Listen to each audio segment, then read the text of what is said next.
Hello students, today we will study lesson number 4, History of India Arts. The topics of this lesson are: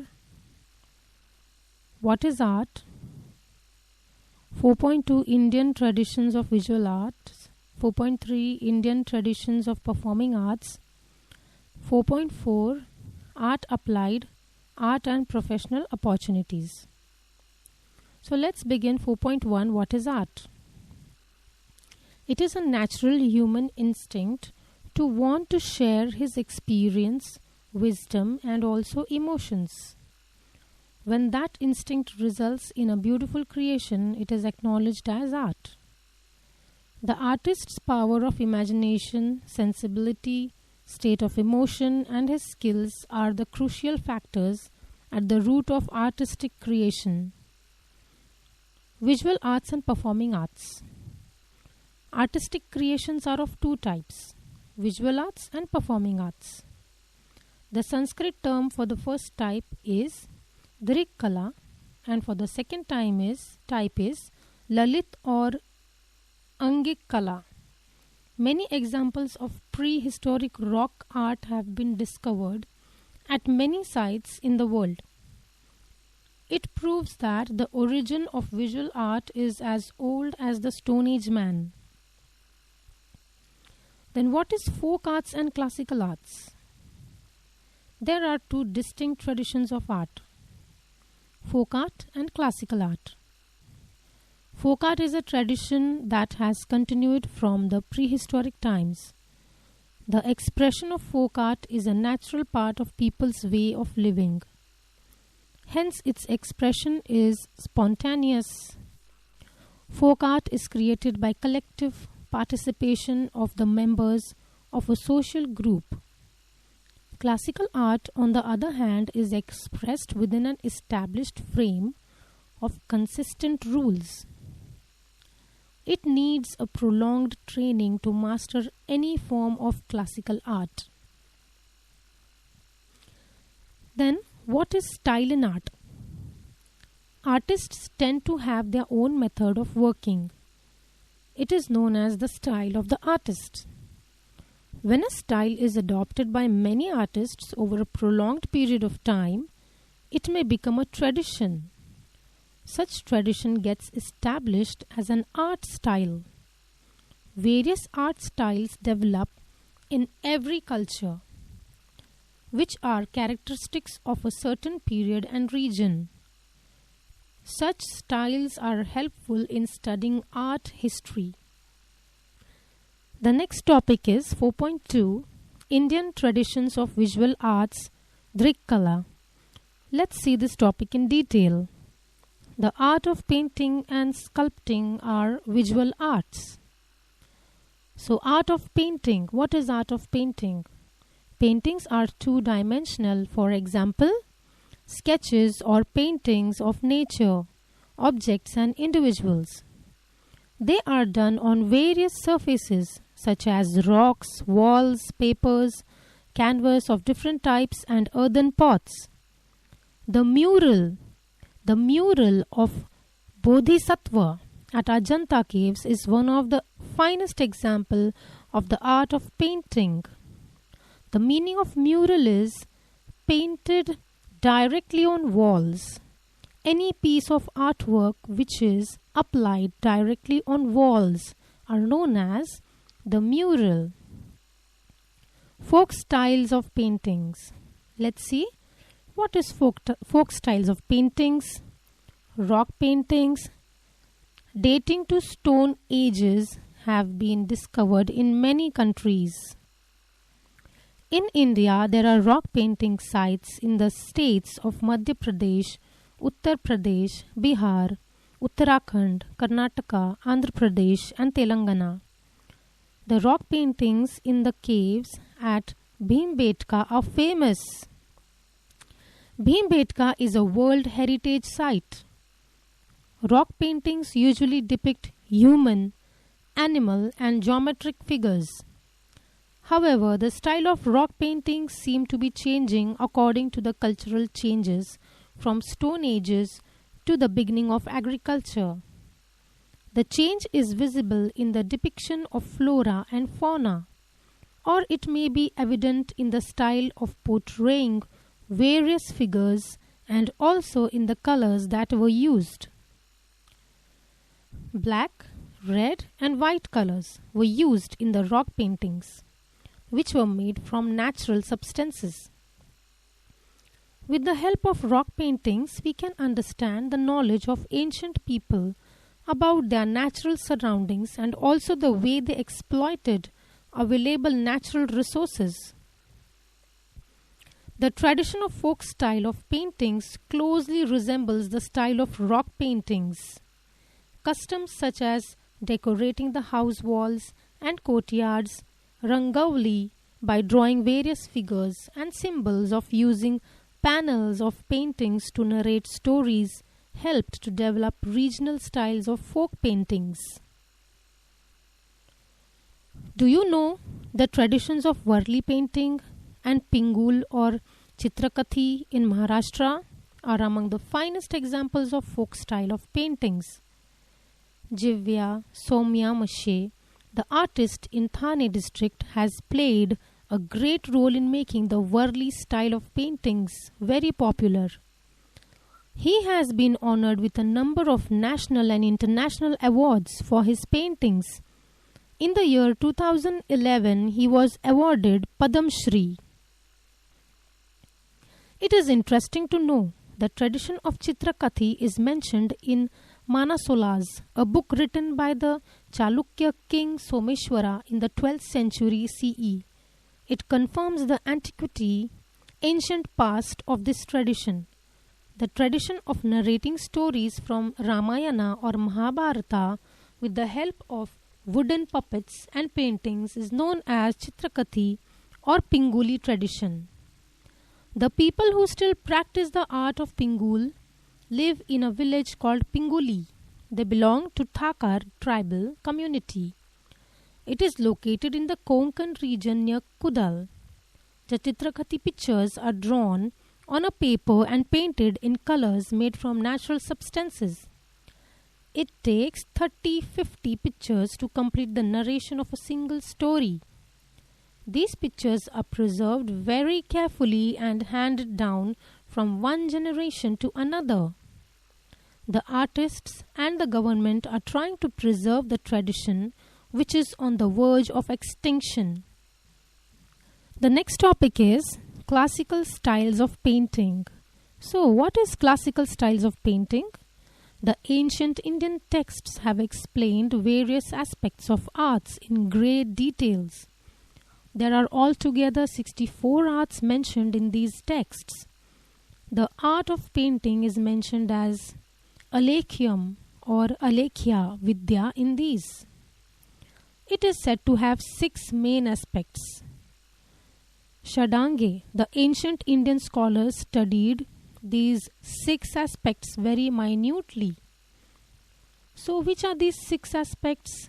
They include Rup Bheda, that is different shapes and forms, Pramana, that is proportionate depiction of various features of an image, Bhava, expressions, Lavanya Yojana is aesthetics, Sadrushyata, a resemblance to reality, and Varnika Bhang, color composition. So, these were the ancient Indian scholars studied these 6 aspects very minutely.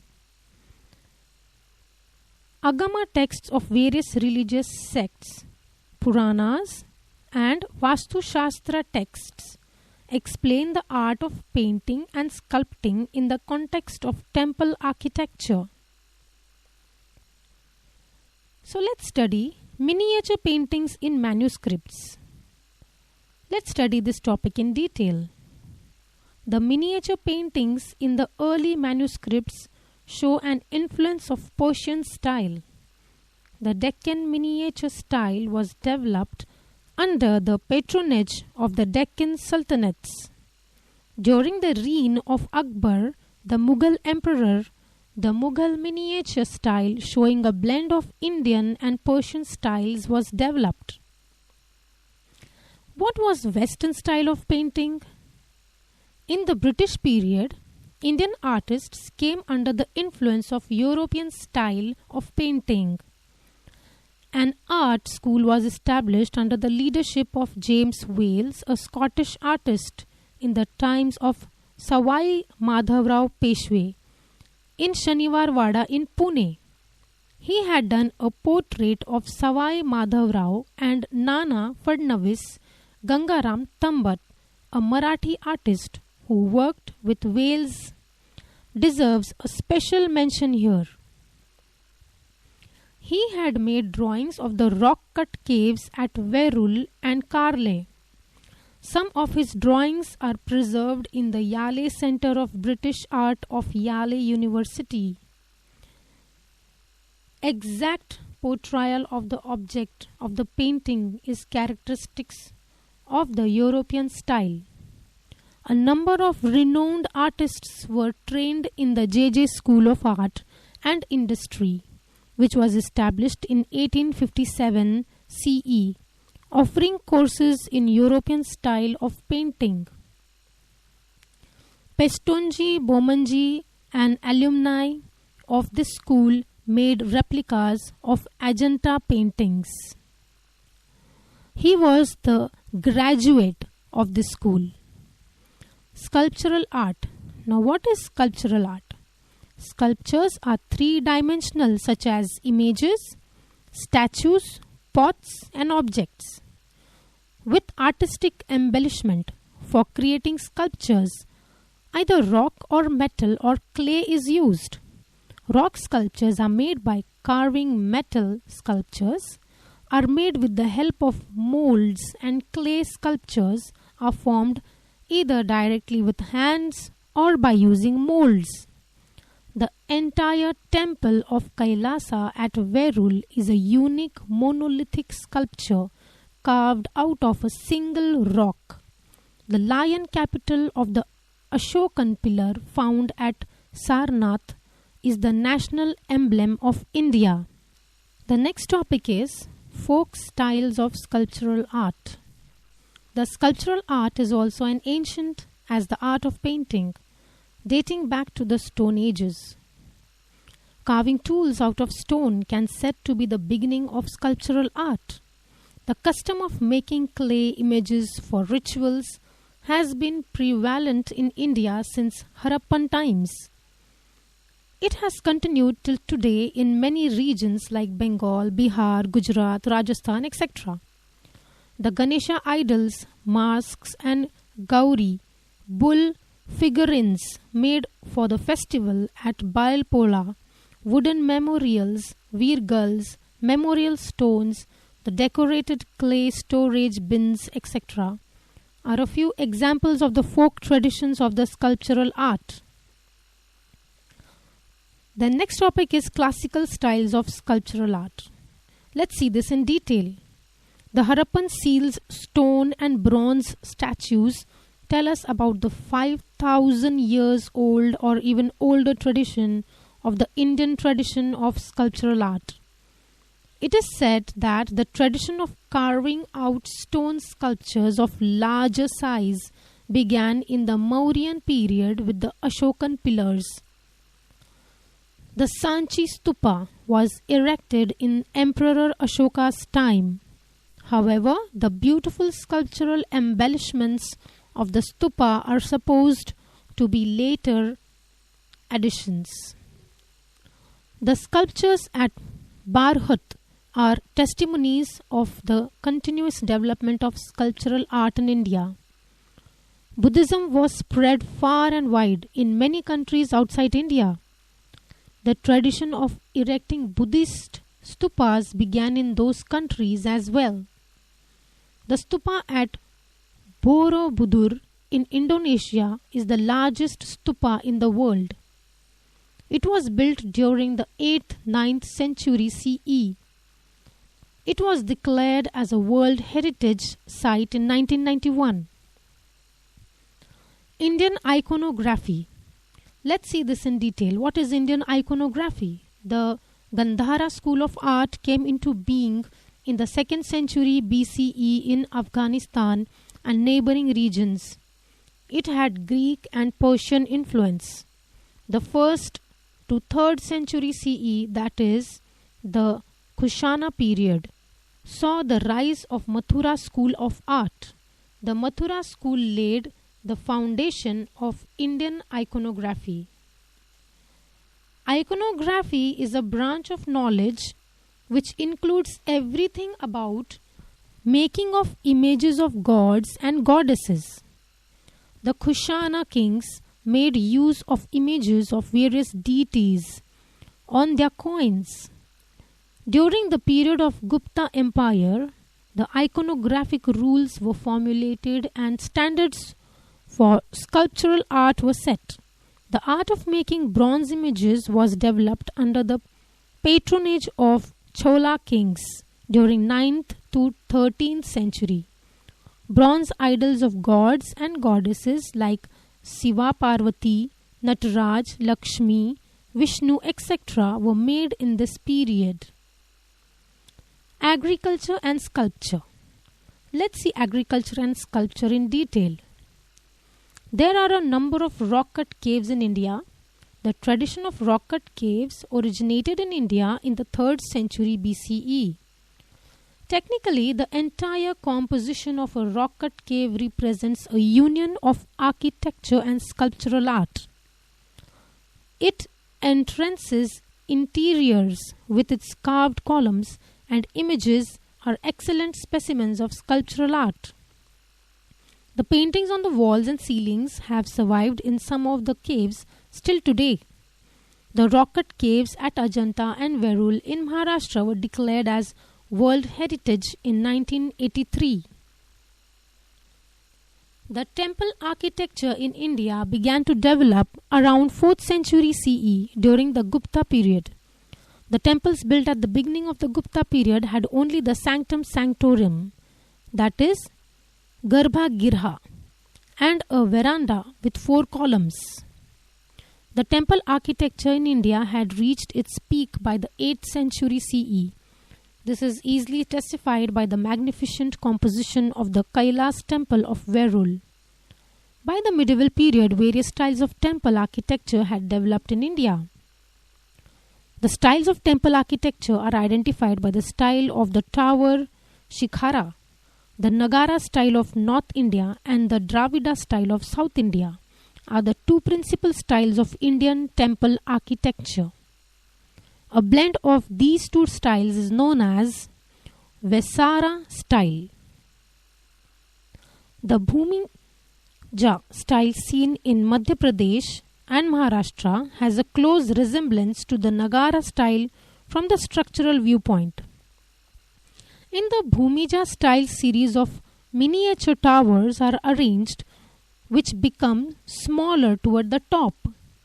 Hence, the tower appears to be continuously rising from the base of the temple to the top.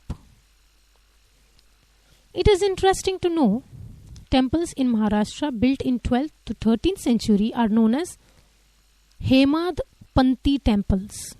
The outer walls of Hemadpanti temples are built in a star shape. In the star-shaped plan, the outer walls of the temple has a zigzag design. This results into an interesting effect of alternating light and shadow. The important characteristics of Hemadpanti temple is its masonry. The walls are built without using any mortar by locking the stones by using the technique of tenon and mortise joints.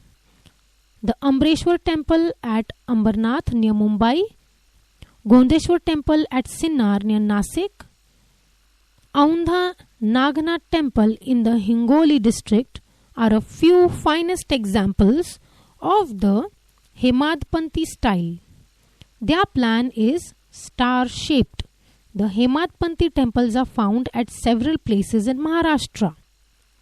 In the medieval period, under the patronage of Muslim sultanates, many styles of architecture such as Persian, Central Asian, Arabic and pre-Islamic native Indian styles were blended together, creating the Islamic architecture of India.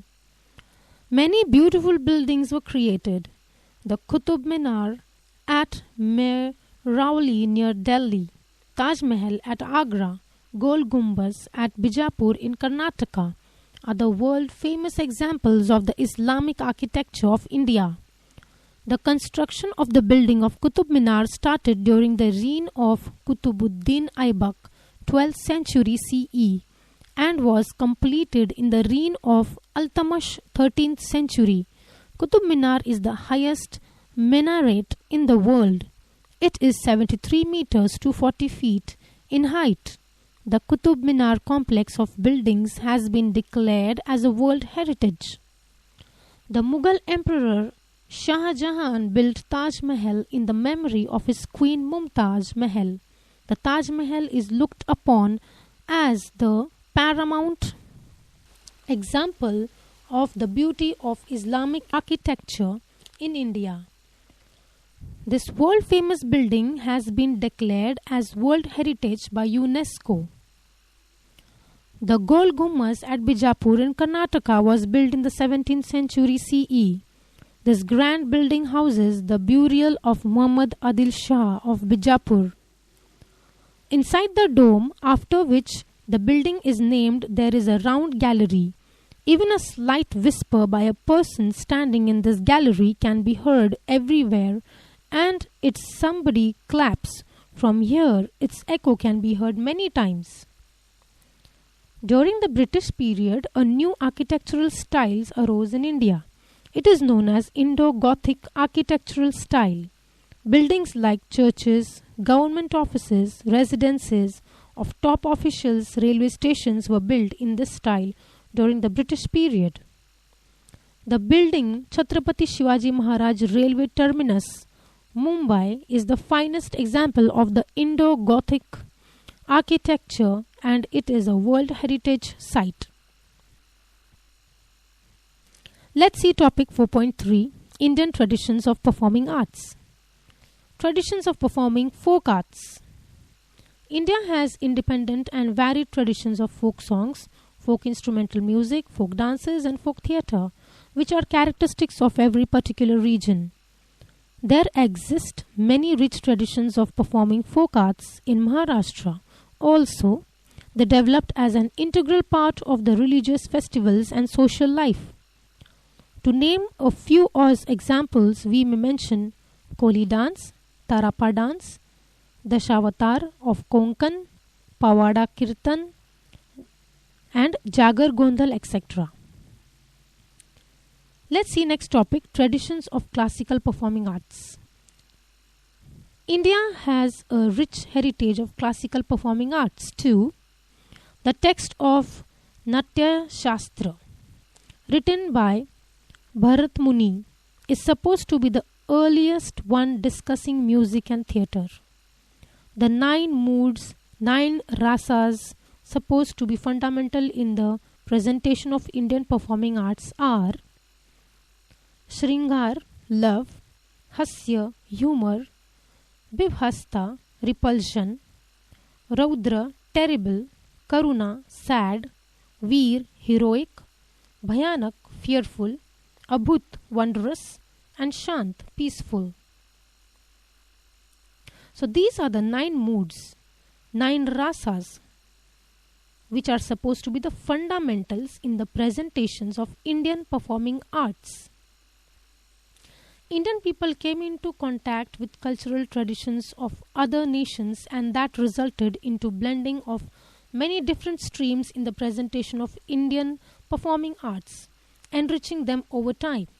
As a result, many styles of presenting of classical vocal music, instrumental music, and dance came into existence. Various schools preserving those styles were also created. There are 2 main branches of the Indian classical music: Hindustani music and Carnatic music. Similarly, there are 2 forms of it: classical, Shastriya, and semi-classical, Upashastriya. The semi-classical has included many styles of folk music. A beautiful blend of all 3 forms of music, vocal, instrumental, and dance, can be seen in various Indian classical dance forms like Kathak of North India, Lavani of Maharashtra, Odissi of Odisha, Bharatnatyam of Tamil Nadu, and Kathakali and Mohinittyam of Kerala. In India, in the post-independence period, various festivals of music and dance are organized with a view of to make it accessible to common people. Many people attend these festivals, including Indians and foreigners alike. The Savai Gandharva festival of Pune is a famous one. Lately, we can see an inclination toward experimenting and creating fusion of various music styles by trying to overcome the limitations imposed by a traditional style or school. Pandit Uday Shankar is a prominent name among such artists who created a new style. He successfully created a fusion of Indian classical dance and European opera. He also included various forms of folk dance in his style. Thus, the scope of the presentation of Indian performing arts seems to be constantly expanding. The same phenomena is apparent in the field of Indian visual arts. The next topic is 4.4 Art, Applied Art and Professional Opportunities. So let's see arts in detail. Art history is an independent branch of knowledge. Various opportunities of research are available in this field. Art historians can work in the field of journalism. Art market is an independent field. It calls for special expertise to access the exact value of an art object or to ensure that it is a genuine. An expert with a deep understanding of art history is required for this task. Heritage management and cultural tourism are recently developed fields. In this field, students of art can find many professional opportunities. Museums and archives management, library science and information technology, archaeological research, Indology are some important fields in this regard. So these are the professions which students of arts can select and become successful in their careers. Next topic is applied art. What is applied art? The visual and performing arts are primarily looked upon as the means of entertainment for people. The artist performs primarily with this purpose. However, there is a scope to combine an artistic creation with utility value to make it economically viable. Thus, an artistic creation with a utilitarian purpose is called applied art. First, industry and advertisement, interior design and production of ornamental object, art design of stage backdrops, art direction for films and television, creating attractive layouts of books, magazines, calligraphy, production of greetings, cards, invitation cards, customized stationery, gift objects, etc. are the fields of applied arts. Second, the field of architecture, photography are also part of applied arts. Nowadays, still and animated graphics created with the help of computers are used for various purposes. This is also applied art. Ornaments, artistic creations of metals, earthen pots with colorful design, objects made from cane and bamboo, beautiful glass objects, attractive textiles and clothing, etc. all can be listed under applied arts. Every field mentioned above requires a detailed planning and meticulous management at every stage of production. It is essential to employ trained and skilled individuals at every stage. Some of the production processes of artistic objects have a history of certain traditions. The development of each productive process has its own history. Hence, the syllabi of training courses of art design include the history of various industrial and cultural traditions. There are a few institutions in India which offer technical and occupational training in the above mentioned fields. Among them, National Institute of Design in Ahmedabad, Gujarat is a world-renowned institute. This institute has introduced an online course since 2015. In the next lesson, we will learn about mass media and history. So, my dear students, this is the end of this lesson. Thank you.